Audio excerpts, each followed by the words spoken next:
ان کے وزیر اعلیٰ، ان کے وزیر داخلہ، ان کے کوئی لیڈر کیا ہمارے کسی زخمی جوان یا کمانڈو یا پولیس افسر کی عیادت تک کرنے گیا ہے؟ مطلب یہ پاور، ان کو محبت جو ہے وہ اقتدار سے ہے، ان کو عوام کا کیا غم ہے؟ اس کا کوئی ثبوت تو دینا. ٹھیک ہے، نمبر 1. اب آتے ہیں پالیسی کے ایسپیکٹ کی طرف. اب آپ یہ دیکھیے کہ نہ صرف کہ انہوں نے جو سی ٹی ڈی اور پولیس ہے اپنی پوری حکومت اور دور اقتدار میں اس پہ کوئی توجہ نہیں دی، خاص طور پہ اس صوبے میں جو کہ دہشت گردی کے خلاف جس نے سب سے زیادہ قربانیاں دی ہیں، سب سے زیادہ نقصان اٹھایا ہے، اور خود اس میں ان کی حکومت رہی ہے. تو دیکھیں جو گورننس کی کنسٹرکٹیو پازیٹیو پالیٹکس ہوتی ہے، اس میں اگر اپنے صوبے میں آپ اچھا پرفارم کرتے ہیں تو اسی بیسس پہ آپ یہ توقع کرتے ہیں کہ باقی صوبے بھی آپ کو حکومت کا موقع دیں گے. تو اگر جو صورتحال آپ نے سیکیورٹی کی اور ان جوانوں اور ان ہمارے پولیس افسران اور ان کے اہلکاروں نے جو قربانیاں دی ہیں، خود ان آپ میں اتنی اخلاقی جرات نہیں ہے کہ ان کی عیادت کے لیے جائیں، تو کیا آپ یہ توقع کرتے ہیں کہ پورے ملک کی قومی سلامتی اور ایک ایٹمی طاقت کی جو ذمہ داری ہے وہ آپ کو دے دی جائے؟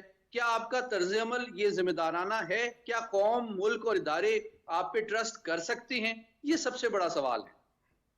جی ڈاکٹر صاحبہ، اب سیاست تو اس لیے نہیں ہوتی کہ آپ میں رہیں تو تب آپ سب کچھ آپ کے لیے ٹھیک ہے، لیکن جب اپوزیشن میں چلے جائیں تو پھر آپ جو ہے پھر اداروں کے خلاف کھڑے ہو جائیں. اپوزیشن بھی اس جمہور کا، پارلیمان کا، جمہوریت کا ایک اہم حصہ ہوتی ہے. بالکل، یہ اس میں کوئی شک نہیں. پارلیمان میں یا حکومت کا جو سلسلہ چلتا ہے وہ حکومت اور اپوزیشن، یہ دو لازمی جز ہیں جن کے آپس میں صلاح مشورے سے چلتا ہے. دیکھیں جی، بہت سارے ذہن ملتے ہیں، بہت خوبصورت چیزیں عمل میں آتی ہیں، بہت سارے منصوبہ سازی، بہترین منصوبہ سازی عوام کے لیے ہم بنا سکتے ہیں. اب ہم اپوزیشن میں ہوں یا اس میں حکومت میں ہوں، کیا ہم لوگوں کا نمائندہ بن کے آتے ہیں نا؟ اگر ہم اپوزیشن میں بھی بیٹھے ہیں تو کیا ہم ووٹ لے کے جیت کے ہی آتے ہیں تو پارلیمنٹ کا حصہ بنتے ہیں نا؟ تو وہ تب ہماری ذمہ داریاں کیسے ختم ہو سکتی ہیں؟ یہ نہیں ختم ہو سکتی. ہمیں اپنی ذمہ داریوں کو محسوس کرنا ہوگا، اور جب تک ہم کمبائن قدم نہیں اٹھاتے، کمبائن سوچ کے ساتھ نہیں چلتے، کمبائن منصوبہ سازی نہیں کرتے تو ہم فیل ہیں. یہ کبھی بھی نہ سوچیں. اگر حکومت آپ کے پاس ہے، آپ یہ نہ سوچیں کہ مجھے سرخاب کے پر لگ گئے، میری ذمہ داری میں اضافہ ہو گیا ہے، میری سوچ بچار میں اضافہ ہو گیا ہے. لوگ اپوزیشن سے زیادہ پھر آپ کا احتساب کرتے ہیں، حکومت کا احتساب کرتے ہیں. وہ بالکل آپ کی طرف دیکھتے ہیں اپنے مسائل کی، مہنگائی کے لیے جو اس وقت صورتحال ہے. اسی طریقے سے وہی تو میں کہنی ہوں کہ یہ لوگ سمجھتے ہیں کہ ہم حکومت میں آئیں تو ہماری حکومت میں آنا موج نہیں ہوتی. یہ بہت بڑی ذمہ داری جو آپ کے کندھوں پہ آن بیٹھتی ہے، کیونکہ عوام کے لیے ہم نے ہر وقت سوچنا، عوام کی خوشی کا سوچنا، عوام کی غمی کا سوچنا، ان کے کھانے پینے کا سوچنا، ان کی آسانیوں کا سوچنا، ان کی رہائش کا سوچنا، کہ لوگ اور ان کی ایجوکیشن اور ہیلتھ کا سوچنا. کیا یہ ذمہ داری حکومت اور اپوزیشن پہ دونوں پہ لاگو آتی ہے؟ جب کوئی بھی لیجسلیشن ہوتی ہے اس میں باقاعدہ کردار ہوتا ہے اپوزیشن کا بھی، اور اپوزیشن کے بل باقاعدہ آتے ہیں جس پہ ڈسکشن ہوتی ہے اور ایک خوبصورت چیز بن کے سامنے آتی ہے تو ہم عوام کی بہتری کے لیے لے کے آتے ہیں. اگر ہم صرف یہ سوچ لیں کہ ہم نے حکومت لے لی، نہیں، یہ کوئی ذمہ داری نہیں ہے، یہ ملک کے ساتھ سنسیریٹی نہیں ہے، یہ لوگوں کے ساتھ سنسیریٹی نہیں ہے. ہم ان لوگوں میں سے آتے ہی نہیں ہیں جو حکومت لے کے مطمئن ہو جاتے ہیں. نہیں، ہم لوگوں میں سے آتے ہیں. ہم نے ہر وقت اپنی عوام کا سوچنا ہے، ہم نے پھر بھی انہیں کے بیچ میں جانا ہے، بالکل صحیح، اور وہیں بیٹھنا ہے. آپ یقین کریں، اگر میں اپنی کانسٹیچوئنسی میں جاتی ہوں، میرے لوگ زمین پہ بیٹھے ہیں، میں کبھی چیئر پہ نہیں بیٹھی، میں ان کے ساتھ زمین پہ بیٹھتی ہوں. یہ کیونکہ ان کے آج کل وہ تکلیف میں ہیں،